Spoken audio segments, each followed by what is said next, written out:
It's 18:30 on Millennium TV, and you're welcome to the Millennium TV main news.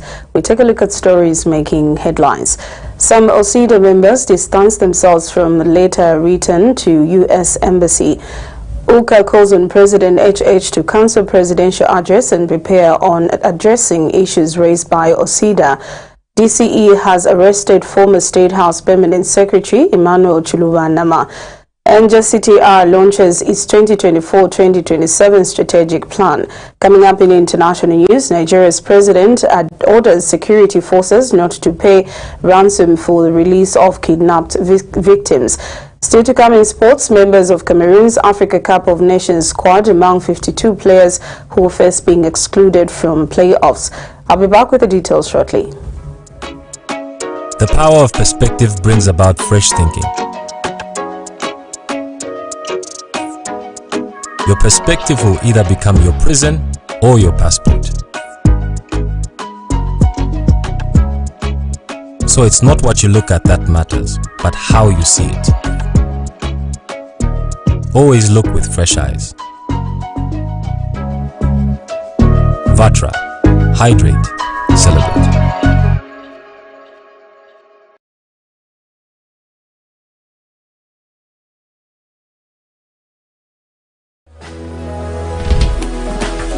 Sela kunongu mwenzeko kafe baga moyo wangu ndiye kama ilole sungavomele siningavomele kungala kulibe my frutikana baby sunganileke baby sunganileke ona kwa mena tachokela sunganileke nisibani masoma pena bati sunganileke vela njoka kumutima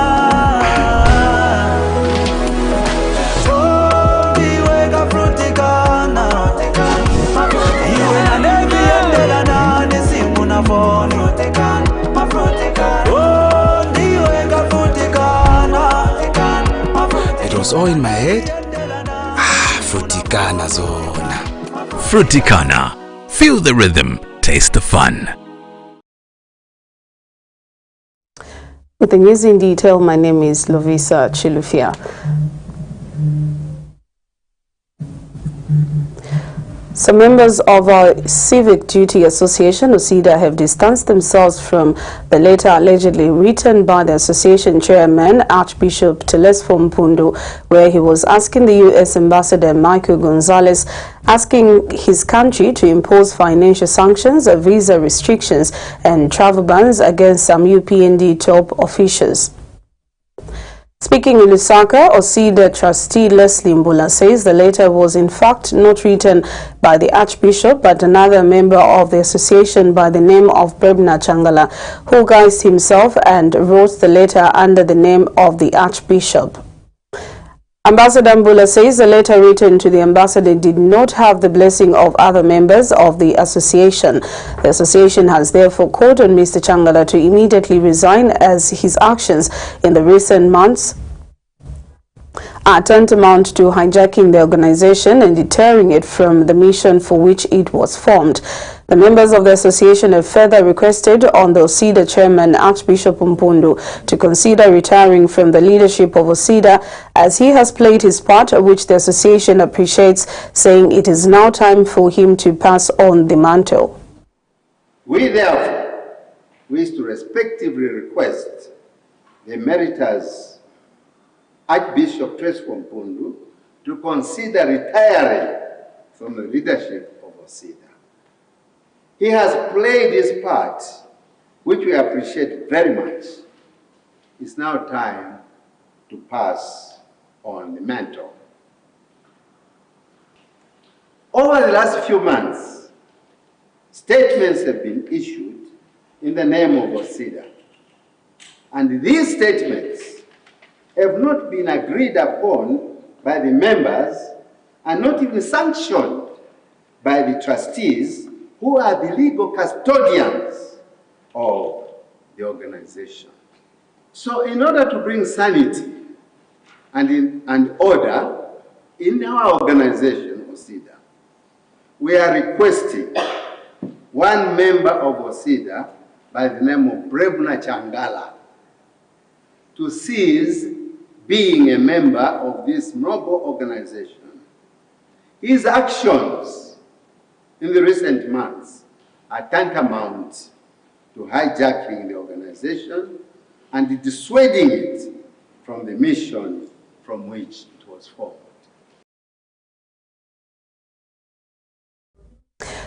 Listed in our local stories, we take a break. We have more coming up. Stay tuned. The power of perspective brings about fresh thinking.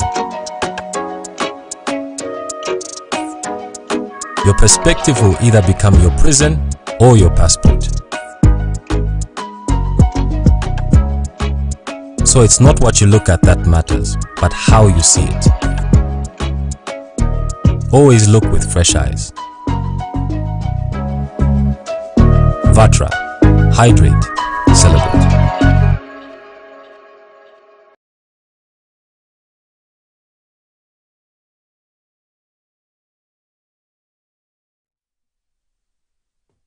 Welcome back and thank you for staying with us. We move on in our local stories.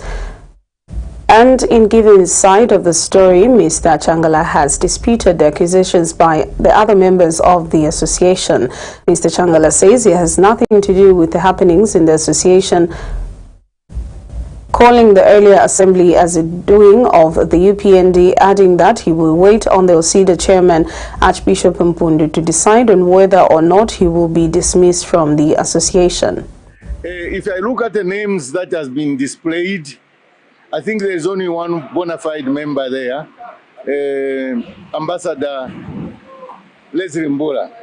The rest left for convenience sake. There is Professor Sasa, who you know is in the Presidential Advisory Committee. There is Ureria, she was once a member of OCIDA. All these people left for convenience sake because they came to OCIDA for one purpose: to remove the Patriotic Front, not for civic duties or indeed civic obligations. But a statement will be issued by the chairman at an appropriate time as to whether I've been removed. In the fullness of time, the truth will come out. That assembly was nothing but a replica of UPND. And it's not neutral, neither is it objective.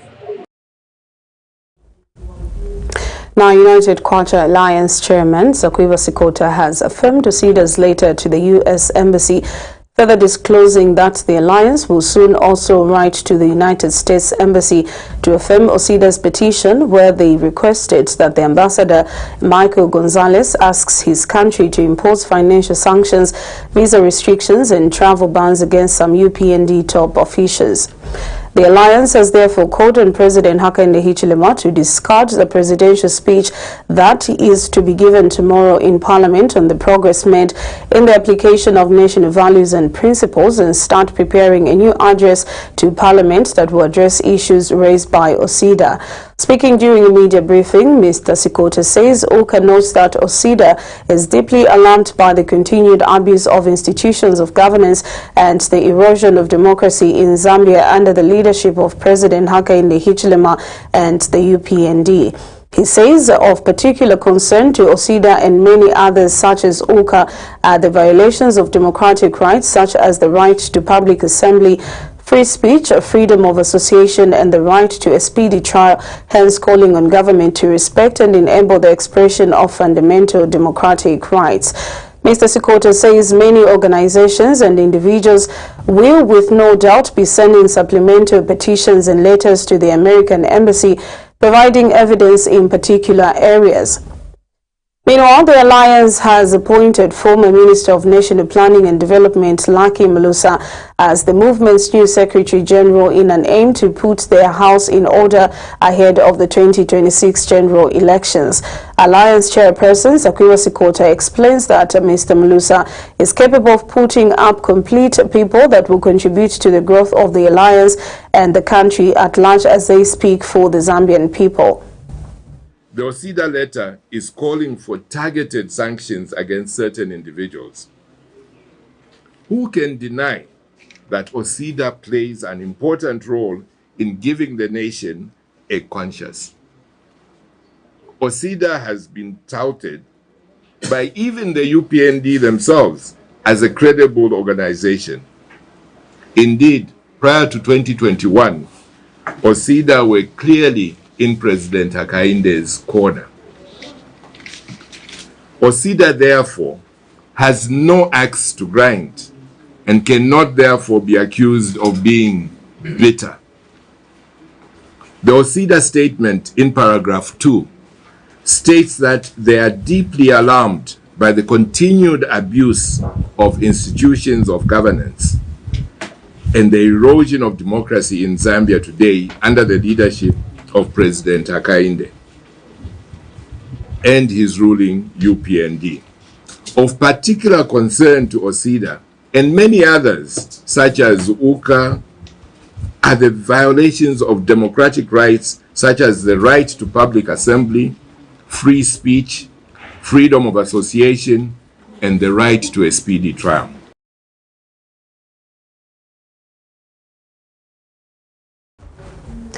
The Jesuit Center for Theological Reflection, JCTR, has launched its 2024-2027 strategic plan aimed at promoting economic development and poverty reduction, as well as improving access to human rights and social services.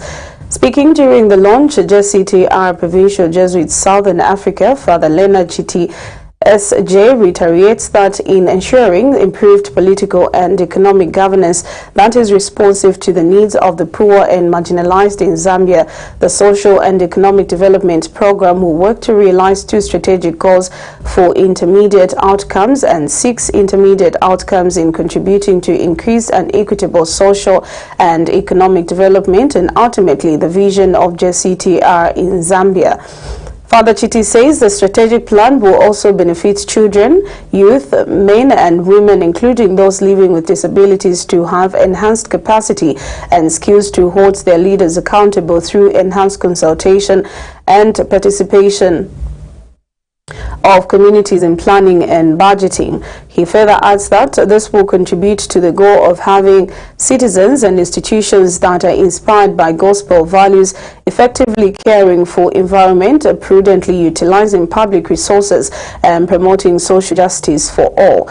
Mr. Chiti also adds that the strategic plan will also provide necessary support to ensure that JCTR continues to deliver relevant, effective and efficient interventions that address the needs of Zambians through the 3 intermediate and 5 intermediate outcomes respectively. As we look forward to the next 4 years of advocacy under the JCTR 2024 to 2027 strategic plan, JCTR will be guided by 4 key strategic goals. The first is an improved political and economic governance that is responsive to the needs of all, especially the poor and marginalized. These processes, the policies, pronouncements have to have a positive impact on the people in communities, in villages, and other poor areas. This goal gives practical expression to JCTR's concern to be close to the poor and the marginalized, to be rooted in the realities and the challenges faced by community members in their daily lives. With a focus on economic and political governance that's more responsive, JCTR will continue to be engaged in dialogue with government concerning budget preparation, domestic revenue mobilization, support for progressive taxation, better public finance management, monitoring of national debt levels, quite a topic at this point in time in our country, and improved service delivery.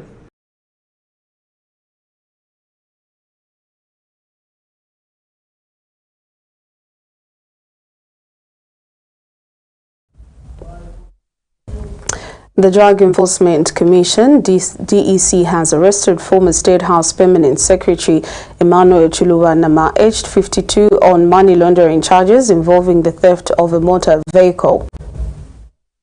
According to DEC Public Relations Officer Mwenge Mlenga, Mr. Chilubanama conspired with others to obtain a Toyota Land Cruiser Prado with registration number GRZ764CL on a non-debt spot between 1st July 2016 and 31st December 2021 in Lusaka without lawful authority.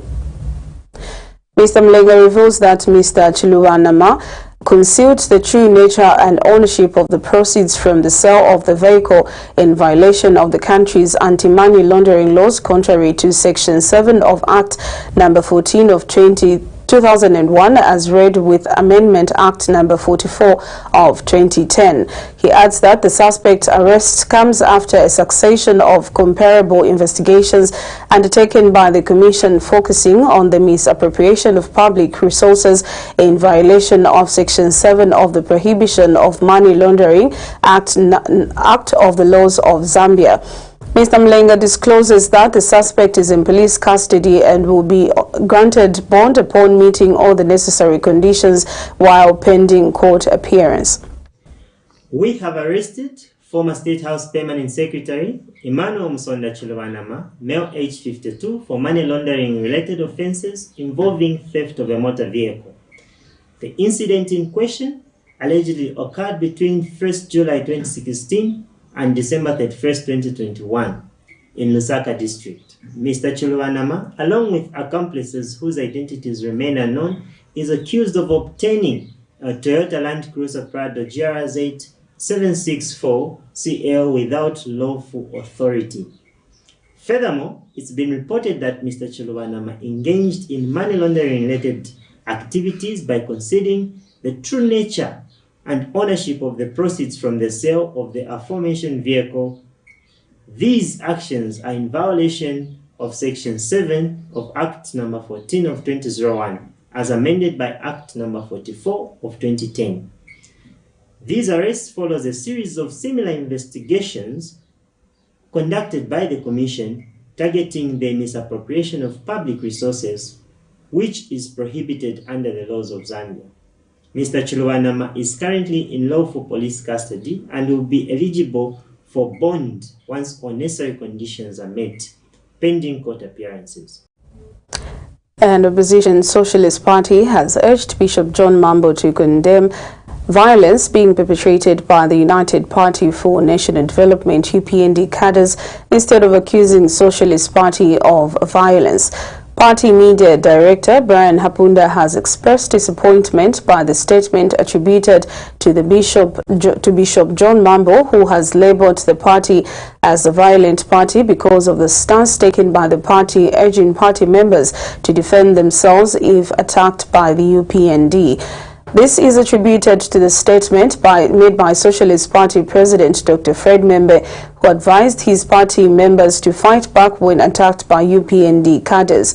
Mr. Hapunda says the statement was made because the UPND planned to petrol bomb the Socialist Party Secretariat just because the party was speaking on national issues amidst the harsh economic times. The Socialist Party is disappointed by the statement attributed to Bishop John Mambo, who has labeled the Socialist Party to be a violent party, merely because last week we said that the Socialist Party members stood ready to defend themselves when provoked and attacked by the UPND, who were planning to petrol bomb our secretariat, merely because we held a press conference where we spoke on behalf of the Zambian people amidst these hard economic challenges that we're going through in this country.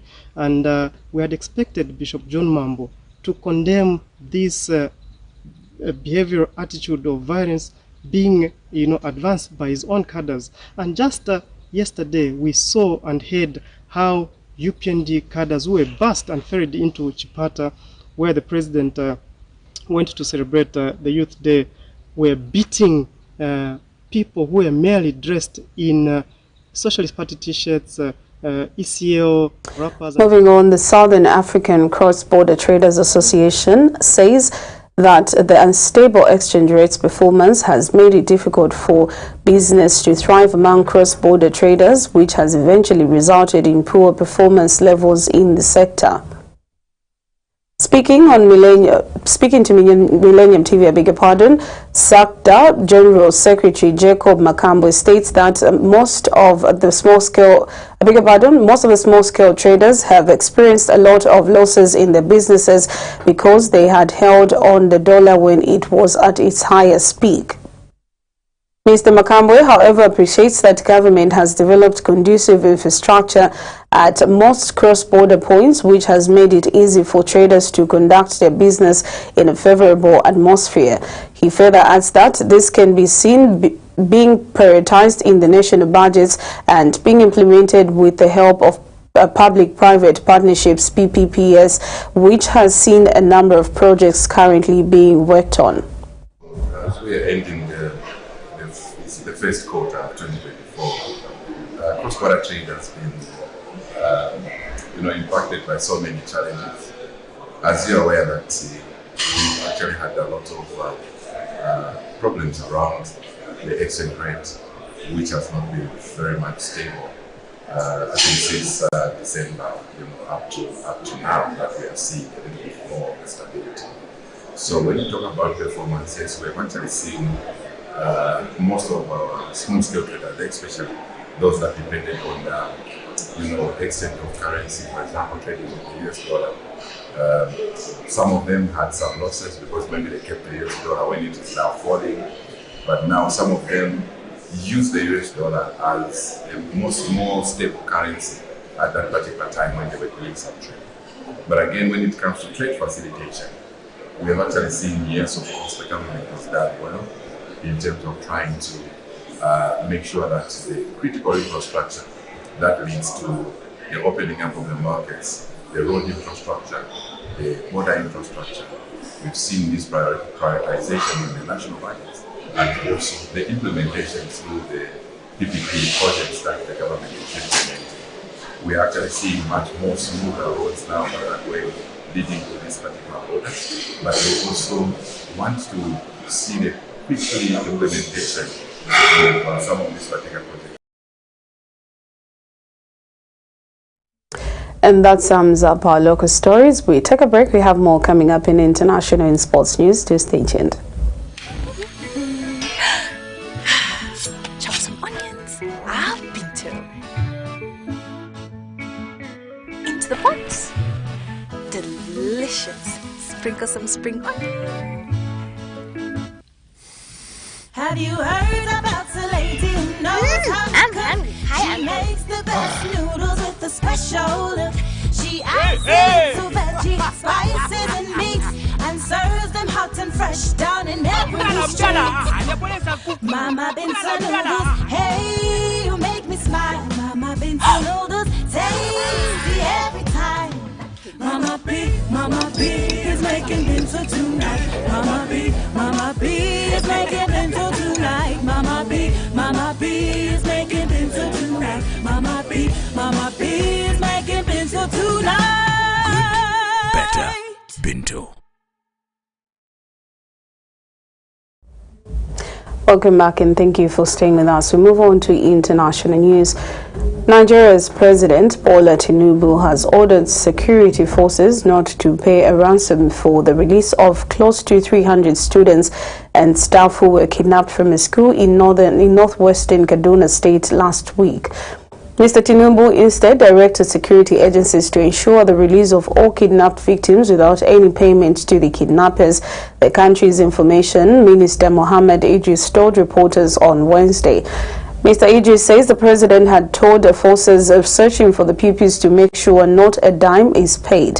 Earlier, gunmen had kidnapped 286 students and staff from a school in northern Nigeria last week and demanded a total of 1 billion naira for their release, a spokesman for the families of the hostages and the local councillor told Reuters.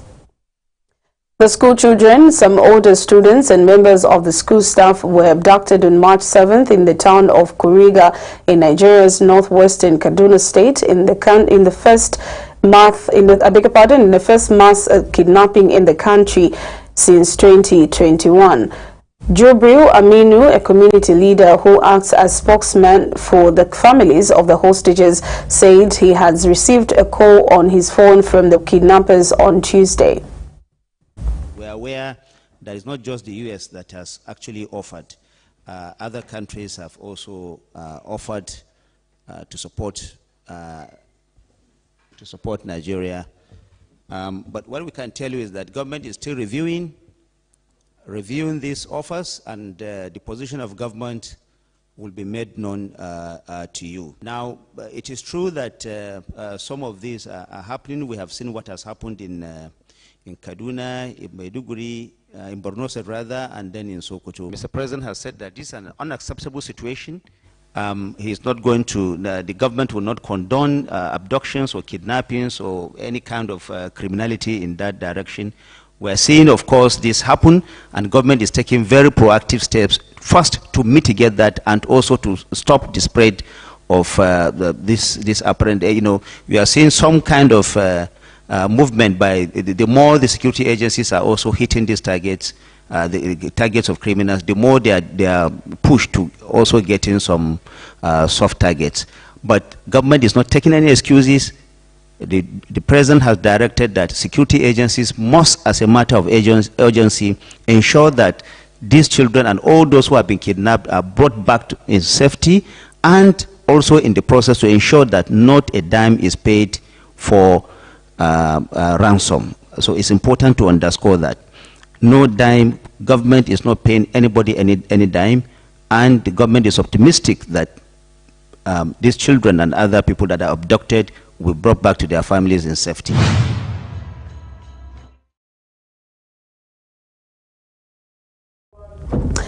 Moving on to sports news, a member of Cameroon's Africa Cup of Nations squad is among 52 players who are first being excluded from the playoffs for the country's Premier National Championship due to irregularities in their registration. Wilfred Nathan Douala and 51 other players considered by the Cameroonian Football Federation to have a double identity lied about their age and were suspended, the French channel RMC and Cameroonian media reported on Monday. Only one club, Young Sports Academy, has had 13 players highlighted for suspension or dual identity. The Federation published on Sunday the list of teams participating in the qualifiers, which are due to begin on Friday, with the names of 52 players highlighted in red for double identity. Douala, who plays for Victoria United FC, is 17 years old according to his registration. With that sporting item, we come to the end of our main news. But before we go, here are the stories making headlines once again. Some OCIDA members distanced themselves from the letter written to U.S. Embassy. OCA has affirmed OCIDA'S letter to the U.S. Embassy. DEC has arrested former State House Permanent Secretary EMMANUEL CHILUBANAMA as JCTR launches its 2024-2027 strategic plan. In international news, Nigeria's president orders security forces not